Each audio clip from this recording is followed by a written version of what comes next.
Movie की शुरुआत employment officer Alice और उसकी करीबी दोस्त अमजद से होती है, जहां अमजद एक खास जानकारी शेयर करता है कि उसकी कजन के पड़ोस में 9 लड़के एक साथ एक ही कमरे में पिछले कुछ दिनों से रह रहे थे, जिनकी शिकायत करने के बाद वो जेल से भी तुरंत छूट गए। और वो एलिस से अपने विचार शेयर करता है कि उसके अनुसार शायद वो गलत लोग थे। और फिर उसी रात एलिस एमिली से मिलती है, जिससे एलिस सवाल करती कि आखिर उसने उस टिप का क्या किया जो उसने उसे दिया था, जिस पर एमिली जवाब देती कि वो बस कुछ इजिप्शियन स्टूडेंट्स थे जो ग्रेजुएशन के लिए ठहरे थे, वहीं वो उनके पहुंचने से पहले ही गायब हो गए। फिर मूवी दूसरी सीन की तरफ मुड़ते हुए एक लतीफ नाम के बंदे को एक बुजुर्ग कोई सीक्रेट मैसेज डिलीवर करने के लिए देता है, पर इससे पहले ही वो सड़क से अगवा कर लिया जाता है। वहीं सीआईए को खबर मिलती कि उनका एक अंडरकवर एजेंट मारा गया, जो उन्हें कोई आतंकी हमले के बारे में जानकारी देने वाला था।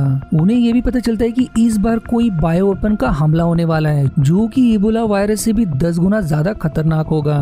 तभी सीआईए को ये भी पता चलता है कि इमाम खलील ने किसी डेविड मर्सर नाम के व्यक्ति के लिए कोई कुरियर भेजा है, और वो कुरियर और कोई नहीं बल्कि लतीफ ही था, जिसे सीआईए ने पहले ही पकड़ लिया था। और वही बुजुर्ग भी इमाम खलील है, जिसे हम लतीफ के साथ मूवी के स्टार्टिंग में देखते हैं। वहीं डेविड मर्सर दरअसल आतंकवादियों का सरदार है, जिसके कहने पर सभी आतंकी हमले होते हैं। फिर अगले सीन में एलिस किसी लैश नाम के व्यक्ति से मिलती है, जो कि उसे टेक्नोलॉजिकली एडवांस सैटेलाइट डिवाइस दिखाती है, जिससे वो किसी की भी बातें सुन सकती है। पर ये लैश कौन है हमें आगे पता चलेगा। तभी सीन एयरपोर्ट की तरफ शिफ्ट हो जाती है। यहाँ हम एक व्यक्ति को देखते हैं जो काफी नर्वस और बार बार अपने चश्मे को हाथ लगा रहा होता है, मानो उसने कोई गलत काम किया हो जिससे वो डर रहा है। वहीं सीआईए को पता चलता है कि अगर वो कुरियर के मैसेज का पता लगाकर उस कुरियर बंदे के बदले अपना आदमी भेज सकते हैं, जिससे वो डेविड मर्सर तक पहुंच सकते हैं। पर उनके सभी ऑफिसर्स किसी और मिशन में बिजी होने के कारण उनके पास अब कोई टैलेंटेड ऑफिसर नहीं रहा, जो लतीफ से इंटरोगेशन में सारी जानकारी निकाल सके। पर फिर हमें पता चलता है कि उनका एक ऑफिसर लंदन स्टेशन पर एज अंडरकवर एजेंट काम कर रहा है, जो और कोई नहीं बल्कि एलिस है, जो अब रिवील होता है कि वो एक सीआईए के लिए अंडरकवर एजेंट है। दरअसल पेरिस में हुए बॉम्ब ब्लास्ट के लिए एलिस खुद को जिम्मेदार मानने लगी और वो अपने सीआईए एजेंट के पद से इस्तीफा भी करना चाहती थी, पर उसके MI5 चीफ ने उसे as undercover agent London station पर तैनात कर दिया, और वो MI5 चीफ लैश ही है। अगले सीन में एलिस बस में सफर कर रही होती है। फिर वहाँ से कोई अनजान शख्स उसे न्यूज़पेपर दे जाता है, जिस पर किसी का नंबर लिखा होता है, जिसे डिकोड करने के बाद उसे एक एड्रेस मिलता है, जिस एड्रेस पर पहुंचने पर उसे वही न्यूज़पेपर वाला इंसान मिलता है, जिसका नाम फ्रैंक शटर होता है। वो एलिस को लतीफ के बारे में सब बताता है और कहता है कि उसे लतीफ का वो मैसेज पता करना होगा, क्योंकि वो ही इंटरोगेशन में माहिर है, जिससे वो मर्सर तक पहुंच सकते हैं। शुरुआत में एलिस के पूछताछ पर लतीफ कुछ नहीं बताता,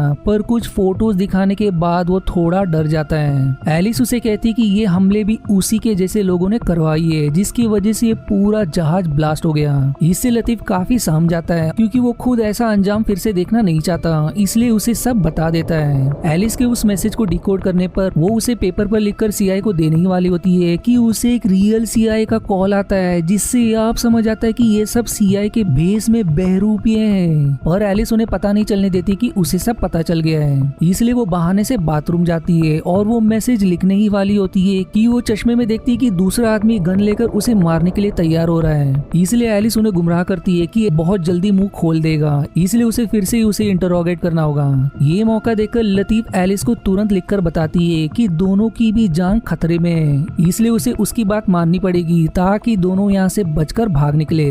दोनों फिर मौका देकर अपने आप को बचाते हुए भाग पड़ते हैं, पर सीढ़ियों से उतरने के दौरान लतीफ को गोली लग जाती है, पर एलिस वहाँ से बच निकलती है। फिर अगले सीन में हमें वही व्यक्ति दिखाया जाता है जिसे हमने एयरपोर्ट पर नर्वस देखा था। तभी एक साइंटिस्ट उसके चश्मे से एक ग्रीन कलर का सोल्यूशन निकालता है, जिसे माइक्रोस्कोप से देखने पर हमें समझ आता है कि उसके चश्मे में वही बायोवेपन वायरस छिपाया गया था। फिर सीन कट होकर लैश के घर की तरफ मुड़ जाती है, जहाँ लैश को एलिस बहुत डरी और घायल मिलती है। एलिस उसे बताती कि कैसे उसने अनजाने में किसी बहरूपी के लिए किसी खबरी का मुंह खुलवाया, यहाँ तक कि उनके पास आज के कोड और पासवर्ड भी थे।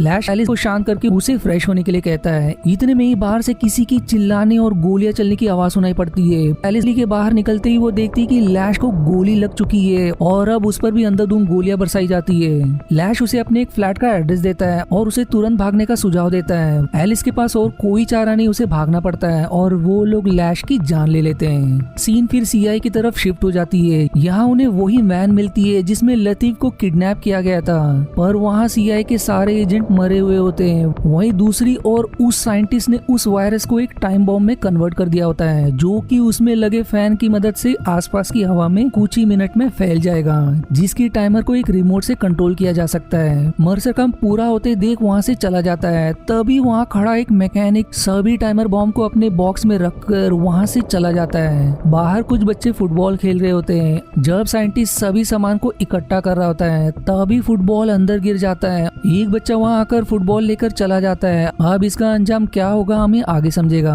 अगले सीन में एलिस जब लैश के बताए फ्लैट पर पहुंचती है, उसे कोई आदमी टीवी चुराते दिखाई देता है। एलिस उसे बांधकर एक कमरे में कैद कर देती है, जिसका नाम जैक होता है। फिर एलिस तुरंत हेडक्वार्टर फोन लगाती है और उन्हें सब कुछ बता देती है और कैसे लैश अब जिंदा नहीं है और उसकी भी जान खतरे में। वो उन्हें ये भी खबर करती है कि उन बहरूपियों के पास आज के पासवर्ड और कोड भी थे, जिससे यह साफ होता है कि हमारे बीच कोई गद्दार है। तभी एलिस की नजर दूसरे फ्लैट पर पड़ती है, जहाँ पे पुलिस आ गई होती है। एलिस भागते हुए लॉन्ड्री रूम में चली जाती है। तभी वहाँ पुलिस आ जाती है और उनके बीच तगड़ी फाइट हो जाती है। फाइट के दौरान एलिस पर पुलिस ऑफिसर इलेक्ट्रिक टीजर मारते हैं, जिससे एलिस वहीं फ्रीज हो जाती है, पर जैक वहाँ आकर उसे बचा लेता है। दरअसल ये लोग कोई पुलिस ऑफिसर्स नहीं बल्कि आतंकवादी थे जो एलिस को मारने आए थे, क्योंकि एलिस को पता चल गया कि आतंकवादी किस फिराक में है। अगले सीन में एलिस की आंखें खुलने पर वो जैक को सामने पाती है और उससे सवाल करती कि आखिर उसने उसकी मदद क्यों की। तभी जैक बताता है कि उसने उसकी सभी बातें फोन पर सुन ली थी, क्योंकि उसके कमरे में भी लैंडलाइन फोन था। एलिस को समझ नहीं आता कि उसे इतना सब कैसे पता, आखिर उसे ट्रेन किसने किया है। तब वो बताता है कि वो कभी मरीन का फौजी था। फिर एलिस उसका पीछा छोड़ने को कहती है, पर जैक उसे कहता है कि मैं अकेला ही हूँ जो तुम्हारे काम आ सकता हूँ, और तुम कहाँ हो ये भी मैं जानता हूँ। इसी के साथ सीआई को पता चलता है कि उनके लोगों को बहुत ही सफाई से मारा गया, यहाँ तक कि उनकी बुलेट प्रूफ जैकेट भी काम नहीं है और उन्हें वहाँ से एक स्नाइपर बुलेट भी मिलती है। इसके बाद एलिस अमजद से मिलती है और उसे सारी कहानी बताती है। खलील की मस्जिद में अमजद का एक दोस्त होता है, जिससे उन्हें खलील किस रेस्टोरेंट में रेगुलरली खाना खाता है उस लोकेशन का उन्हें पता चल जाता है। एलिस एमिली को फोन लगाकर कहती है कि कुरियर मीटिंग लोकेशन पर इंतजार कर रहा है, हमें उसका फोन चाहिए, जिसके लिए उसके पास एक प्लान है। तभी एलिस अमजद को बताती है कि छोटा से कद वाला सिर पर गोल टोपी पहना कोई भी आदमी रेस्टोरेंट से बाहर निकले तो उसका उसे पीछा करना है। एलिस अब रेस्टोरेंट में जाती है और अल हसन से कहती कि वो गोल्ड क्रेसेंट कम्युनिटी सेंटर से है और उससे सवाल करती है कि क्या आपने लतीफ अल हसन को कहीं देखा है। उसके दोस्तों को पुलिस ने गिरफ्तार कर लिया है, हम एक वकील की तरह सारा मामला निपटाने। और यह भी कहते हैं कि लतीफ की अम्मी आई थी मदद मांगने के लिए। ये सुनते ही वो एकदम हैरान हो जाता है। तभी वो उससे 2 सेकंड का वक्त मांगकर वहाँ से चला जाता है। अमजद उसका पीछा करने लगता है। तभी एलिस एमिली को फोन लगाकर कहती है कि काम चालू है। एमिली फोन की लोकेशन पता लगा लेती है और वहाँ उसे एक फोन मिलता है। वहीं एलिस खलील से मिलती है और उससे पूछती है कि उसने क्यों मैसेज भेजा था मर्सर के लिए, क्योंकि अनजाने में एलिस ने वो आधा मैसेज उन बहरूपियों को बता दिया था। तभी खलील उसे बताता है कि उस मैसेज में तो हमले को रोकने का ऑर्डर था। इससे एलिस का दिमाग घूम जाता है कि इससे तो उन बहरूपियों को क्या फायदा हो सकता है। यहाँ हमें ये रिवील होता है कि वो बहरूपीय हमला रोकने के मैसेज को बदलकर हमला करने वाला मैसेज मर्सर को देने वाले हैं। तभी एलिस बाहर आती है और देखती है कि अमजद अपने कार में कहीं नहीं है। उसे फोन करने पर अमजद उसे एक बिल्डिंग का एड्रेस देता है, जहाँ पहुंचकर वो लिफ्ट से ऊपर के एक फ्लैट में जाती है। तभी एलिस को एमिली का फोन आता है और वो उन्हें वापस आने के लिए कहती है और ये भी कहती है कि उन्हें मीटिंग की लोकेशन मिल गई है। एलिस वहाँ से वापस जाने लगती है। तभी जैक खुशी के मारे कहता है कि यह तो हेलमंड प्रोविंस के स्टैंडस्टॉर्म से भी बड़ी बात है। एलिस कहती है कि हेलमंड प्रोविंस तो अफगानिस्तान में है और उसकी पोस्टिंग तो इराक में हुई थी।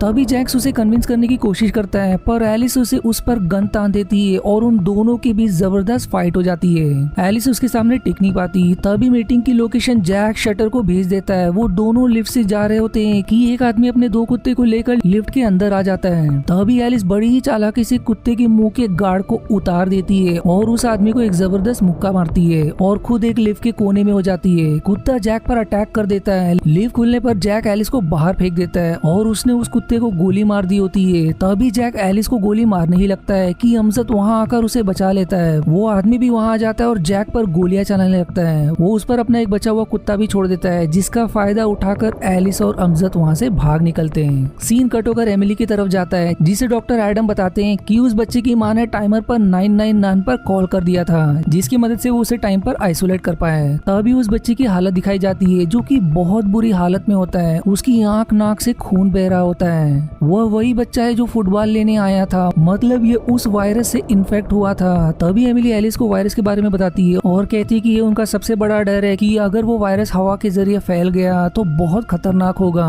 फिर एमिली उसे अपना स्टाफ दिखाती है और कहती है कि इससे हम मर्सर तक पहुंच सकते हैं, जिसमें अमजद भी होता है। बाद में रात हो जाती है, सभी स्नाइपर्स रेडी होते हैं। तभी एमिली एलिस को अकेले बात करने के लिए बुलाती है, जो उसे बताती है कि जिस पेरिस अटैक में जिस कैदी के मुंह से उसने सारी जानकारी निकलवाई थी, उस जानकारी को लगभग 1 घंटे लग गए थे फ्रेंच पुलिस तक पहुंचने के लिए। ये अटैक रोका जा सकता था, पर कोई गद्दार होने के कारण वो बॉम्ब ब्लास्ट हुआ। ये सुनकर एलिस बहुत दुखी हो जाती है। वहीं सीआई के पास जांच की रिपोर्ट आ जाती है। उन्हें पता चलता है कि ये कस्टम स्नाइपर गन से गोलियां चलाई गई थी और ये स्नाइपर बहुत ही लिमिटेड बनाए जाते हैं। और कुछ दिन पहले ऐसी राइफल जॉन विल्सन के नाम पर चेकआउट की गई थी, जो कि MI5 का एजेंट है। स्क्रीनिंग चल ही रही होती कि एलिस को एक वायर दिखती है। वो एमिली से पूछती कि तुम्हारे लोगों ने डॉग के नीचे चेक किया था क्या?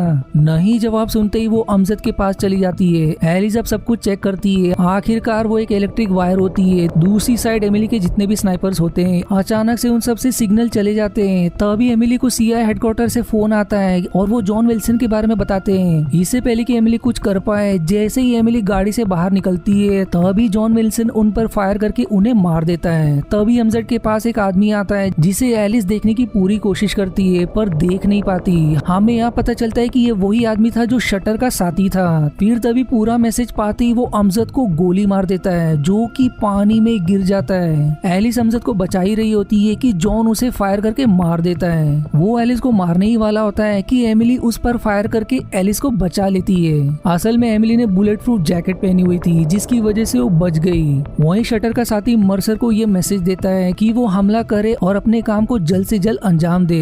दूसरी तरफ वो मैकेनिक सभी वायरस बॉम्ब्स को लिफ्ट में रखाता है। तभी वो मर्सर को फोन करके मना कर देता है कि वो यह काम नहीं करेगा, क्योंकि इन सब में छोटे छोटे बच्चों की क्या गलती है जिसकी उन्हें सजा मिल रही है। तभी वो अपना साइकिल लेने जाता है। वहाँ उसे जॉन मिलता है, जो उसका गला काटकर उसे वहीं मार देता है। फिर अगले सीन में हम ब्लैक कार की गाड़ी किसी फ्लैट के पास रुकती देखते हैं। उसमें शटर बाहर निकलता है, जो कि लैश से मिलता है। और यहाँ अब मूवी का क्लाइमेक्स रिवील होता है कि इन सब कामों के पीछे लैश का ही हाथ है। उसी ने ये फुल प्रूफ प्लान बनाया था और पेरिस अटैक के पीछे भी लैश ही था। उसी ने सारी गड़बड़ की थी। तभी एलिस वहाँ आकर शटर की सिर पर गन मारकर उसे बेहोश कर देती है और लैश पर गन तानकर उससे अटैक की जगह पूछती है। पर लैश मौका देकर एलिस को धक्का देकर सीढ़ियों से नीचे गिरा देता है और वहाँ से गाड़ी लेकर भाग जाता है। एलिस भी उसके पीछे वहाँ से चली जाती है। तभी हमें अमेरिकन फुटबॉल ग्राउंड दिखाया जाता है, जहाँ पर बहुत सारे लोग आए हुए होते हैं। लैश वहाँ जॉन से मिलता है। जॉन उसे टाइमर का रिमोट देता है और उसे वहाँ का व्यू दिखाता है। लैश उसे कहता है कि तुम्हारे पैसे तुम्हारे अकाउंट में चले जाएंगे।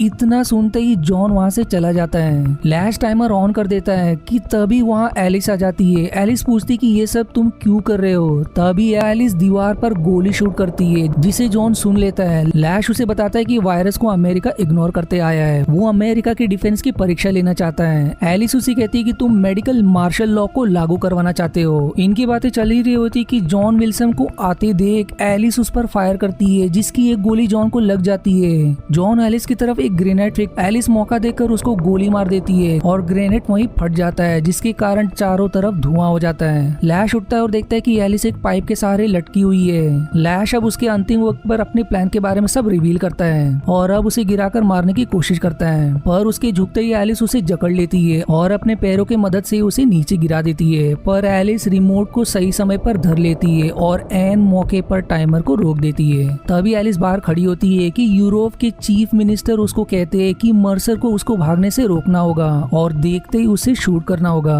वहीं यहाँ मर्सर मेट्रो में बैठा हुआ दिखाई देता है, जो काफी डरा हुआ होता है। वहीं दूसरी ओर हसन गाड़ी लेकर आता है। जैसे ही मर्सर ब्रिज क्रॉस करके सीढ़ियों से उतरता है, तभी कोई उसे चाकू से मार देता है, जो कि एलिस ही होती है। ये देखकर हुसैन वहाँ से गाड़ी लेकर भाग जाता है। अब एलिस के पास एक गाड़ी रुकती है और वो उसमें बैठ जाती है। चीफ उससे कहती है कि सीआईए दोबारा ज्वाइन करो, तुम्हारी बहुत जरूरत है। ये कहती ही गाड़ी चली जाती है और मूवी यहीं खत्म हो जाती है। आशा है आपको मेरी एक्सप्लेनेशन पसंद आई। यदि हाँ तो प्लीज वीडियो को लाइक करना और चैनल को सब्सक्राइब करके सपोर्ट करना ना भूलें। मिलते हैं अगले एक्सप्लेनेशन वीडियो में, तब तक के लिए धन्यवाद दोस्तों।